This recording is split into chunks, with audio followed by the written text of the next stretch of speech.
Rage on that beat, going crazy.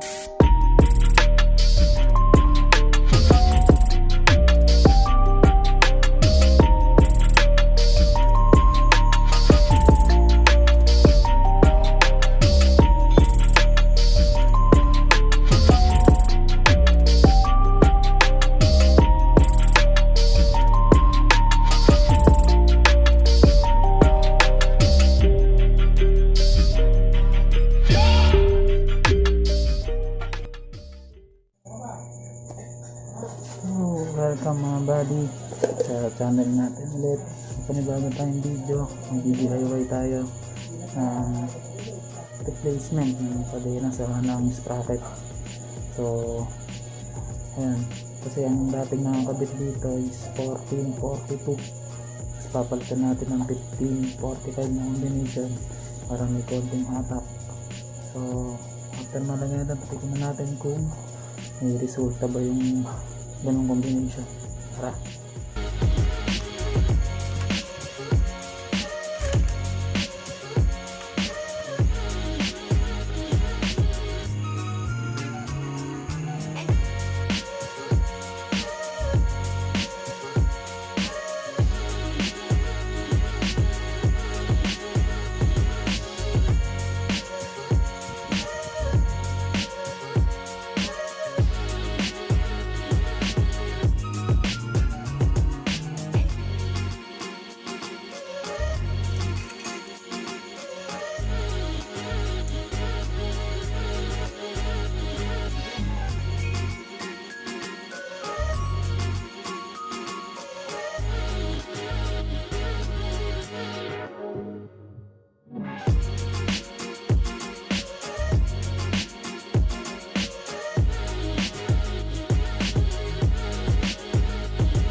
So yan, natanggal na natin.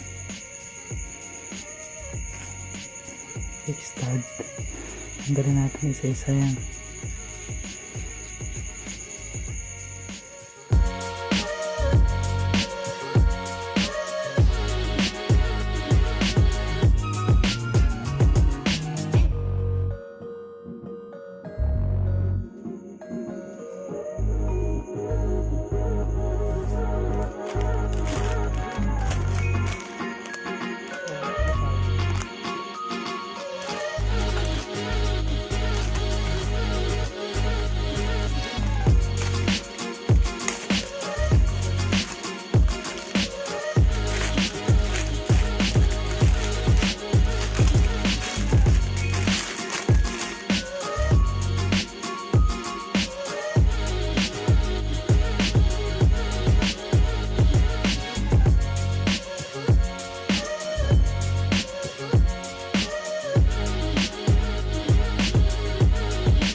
ano to, yung harap naman yung ano natin, babaklasin. Nabaklas na natin yung solo. Yung sa harap naman. Ito.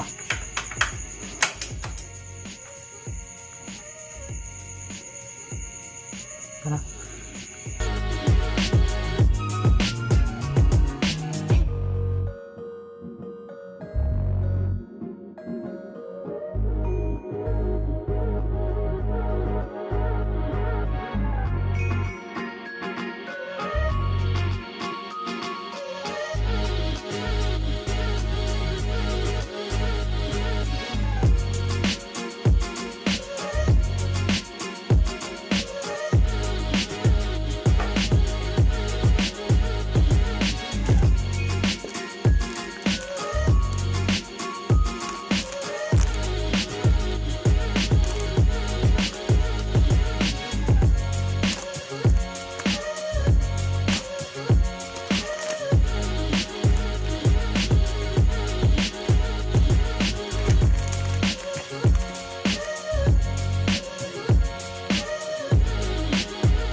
Kakabit na tayo ng pangharap na sprocket.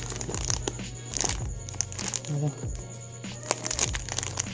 15 dahil ng 15 tip.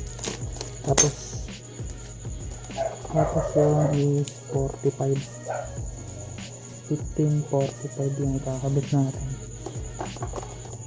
Tara, kabit na natin.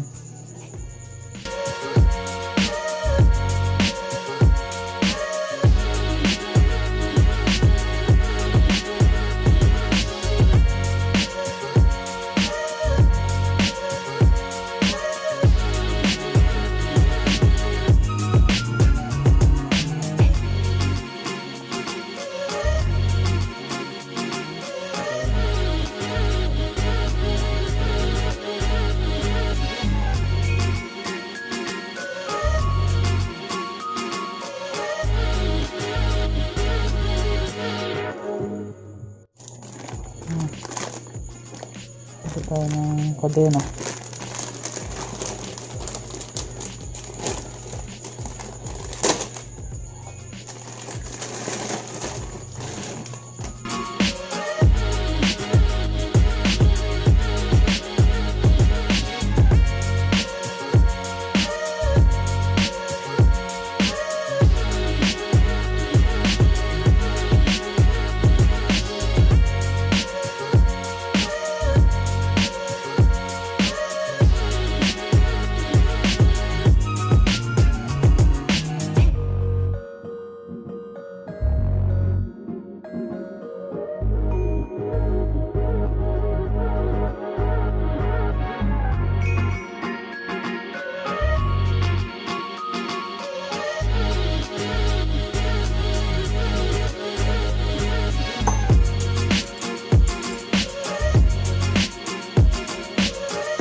buddy, nakakapagsalita tayo ng Sprocket 1545. Road test na lang natin kung okay ba. Tara. So yan, road test na lang natin mga buddy kung okay ba yung 1545. Gasolina ba? Meron naman.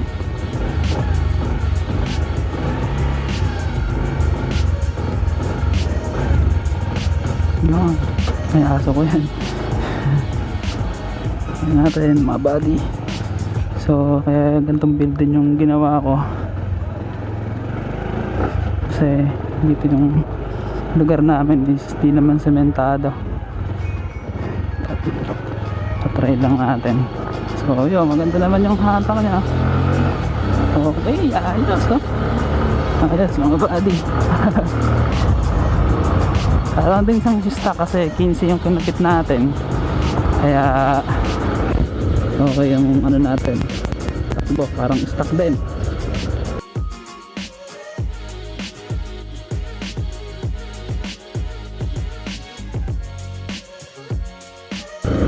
Yeah.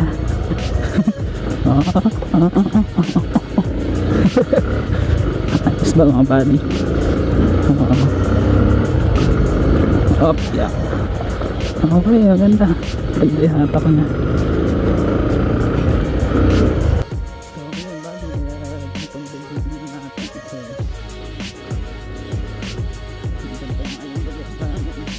Scrambler. Maganda yung hatak niya ha. Ayos ba mga buddy? Let's go!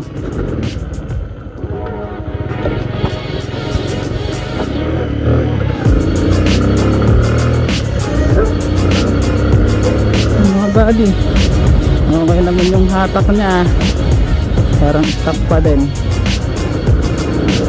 Pero syempre hindi man nga mahanap yung ganun tulin kasi 100cc lang yung motor natin, kaya chill ride lang tayo.